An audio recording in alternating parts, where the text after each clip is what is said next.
معزز ناظرین و سامعین، السلام علیکم ورحمۃ تعالی وبرکاتہ۔ اللہ کا فضل و احسان اور رب کا شکر ہے، رب کے فضل و کرم سے اپنے پیارے حبیب صلی اللہ علیہ وسلم کے صدقے میں تقریباً 1 سال بعد آپ سے مخاطب ہوں، تو آپ کا یہاں پہ آنا آپ کے لیے شکریہ کی دراصل یہ میرے فرزند ہے شیخ محمد فرقان داودی، تو یہ آج کل یونیورسٹی میں پڑھ رہے ہیں،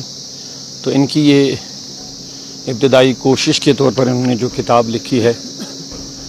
خواتین کے حقوق کے بارے میں کہ اسلام نے خواتین کے کیا حقوق دیے ہیں، اسلام میں خواتین کے کا کیا مرتبہ ہے۔ انہوں نے خود بھی کہا ہوگا کہ آج کل اسلام کی سازش اس کے خلاف کی جاتی ہے کہ خواہ جن کا کوئی بنیادی نہیں ہوتے کہ اسلام کے اوپر الزامات لگا دیتے ہیں کہ خواتین کو اسلام نے حقوق ہڑپ کیے وغیرہ وغیرہ، تو انہوں نے سب سے پہلے یہ کوشش کی الحمدللہ اسلام کے نقطہ نظر، اسلام کے آئینے میں، قرآن و سنت کی روشنی میں انہوں نے اس میں وہ چیزیں درج کی ہے کہ خواتین کا مرتبہ اسلام نے کیا دیا ہے۔ تو آپ لوگ شاید انہی کے لیے آئے تھے، تو اچھا ہے، شکریہ کہ میں آپ کے سامنے حاضر ہوا ہوں۔ بس میری یہی گزارش ہے عوام سے، باقی نہ خوشی کے دن رہنے والے ہیں نہ غم رہنے والی ہیں نہ تکلیفیں،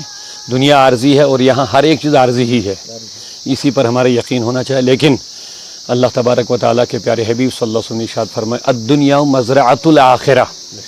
یہ دنیا تمہارے رہنے کی جگہ نہیں بلکہ یہ مزرعۃ الآخرہ، آخرت کی یہ کھیتی ہے۔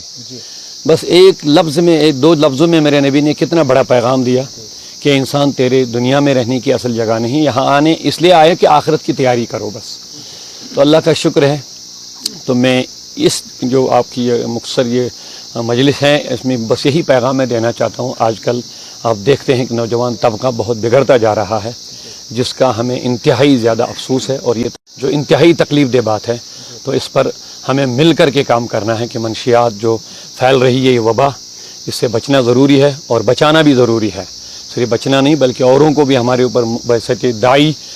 بعثت امت مسلمہ کنتم خیر امہ، ہمیں امت خیر بنایا گیا اس لیے کہ تم نیکیوں کا حکم کرو گے اور برائیوں سے لوگوں کو روکو گے، تو دونوں ذمہ داریاں ہمارے اوپر بھی رکیں گے اور لوگوں کو بھی رکائیں گے۔ تو یہ بچے اس کو یہاں تک پہنچانے میں تو رب کا فضل شامل حال ہے، کیونکہ رب کے فضل کے بغیر کچھ نہیں ہو سکتا۔ لیکن میری ایک کوشش یہ رہی، ابتدا سے لے کر اب تک میں نے ان کو ایک تربیت میں رکھا۔ میں نے یہ نہیں دیکھا ابھی بچہ چھوٹا ہے کہ اس کو نماز کے لیے نہیں اٹھانا ہے، جب ان پر نماز فرض بھی نہیں تھی تب بھی میں ان کو فجر کی نماز کے لیے کھڑا کرتا تھا،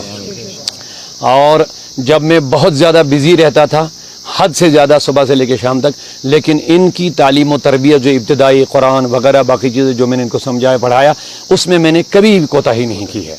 کتنی بھی تھکان ہوتی تھی میرے کو، لیکن صبح فجر کے بعد ان کو لانا، ان کی تربیت، قرآن مجید پڑھانا، اس کے حوالے سے جو باقی مسائل وغیرہ احادیث، تو یہ اللہ کے فضل شامل حال رہا۔ تو یہ نتیجہ پہنچا کہ یہ بچہ اچھی تربیت میں جب رہا تو پہلے سے ہی ان کا ذہن سازی جو ہو گئی، تو تبھی جا کر کے آج اس کے اندر دینی اور عوامی خدمات کا جذبہ دل میں موجود ہے۔ تو ذرائع ہیں، دارالاسباب ہے دنیا۔ تو میری تمام والدین سے یہی گزارش رہے گی، ہمارا آپ سپورٹ کر لیجئے، آپ کے بچوں کو بھی ہم دیندار بنانا چاہتے ہیں، سماج میں اچھا انسان بنانا چاہتے ہیں، خاص کر جو آج کل منشیات چل رہا ہے اس کے لیے گھروں میں تعلیم و تربیت کا ہونا بہت ضروری ہے، اور علماء کے ساتھ جڑے رہنا بہت ضروری ہے۔ نوجوانوں سے میری دردمندانہ گزارش ہے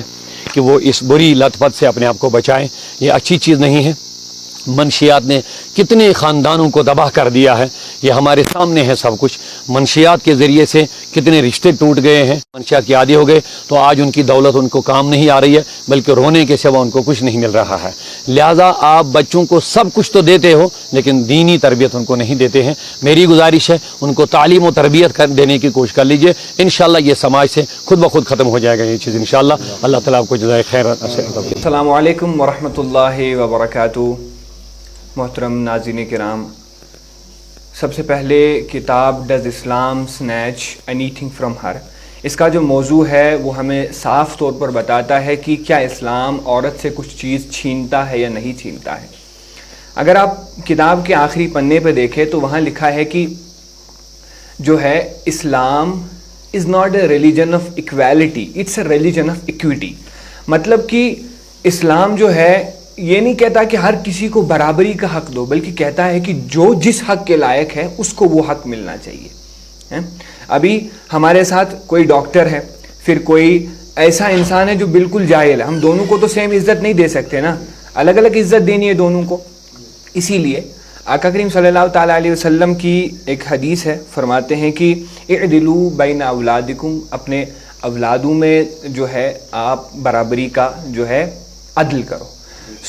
پوری دنیا میں جتنے بھی اسلاموفوبیا چیزیں ہوتی ہیں, اسلام کے خلاف سازشیں بنائی جاتی ہے, اس میں مین چیز جو ہے وہ ٹارگٹ کیا جاتا ہے کہ اسلام جو ہے عورتوں کو حقوق نہیں دے رہا. اور وہی چیز مد نظر رکھتے ہوئے, وہی چیز سامنے رکھتے ہوئے میں نے سوچا کہ میں بھی ایک طالب علم ہوں, میں نے بھی بہت ساری چیزیں اپنی آنکھوں سے دیکھی ہیں یونیورسٹیز کالجز میں, لیکن میں نے جانا, میں نے سمجھا کہ یہ ایک بہت ہی اہم مدعا ہے, بہت اہم ہی ٹاپک ہے جس پہ ہمیں بات کرنے کی ضرورت ہے. کیونکہ ہماری بہنوں کو بہت ورگلایا جاتا ہے, ان کے دماغ میں ایسے زہر بھر دیا جاتا ہے کہ فلاں فلاں چیزیں تمہارے ساتھ ہوتی جا رہی ہے, لیکن ان کا جو بیسک چیز معلوم نہیں. جیسے ابھی ڈائیورس کا مسئلہ ہے, ٹرپل طلاق کا مسئلہ ہے, ایسی چھوٹی چھوٹی چیزیں ہیں, رجم کا مسئلہ ہے نا, میرج کیا, ان سب چیزوں کا مسئلہ ہے. سو دا بک written by me, the only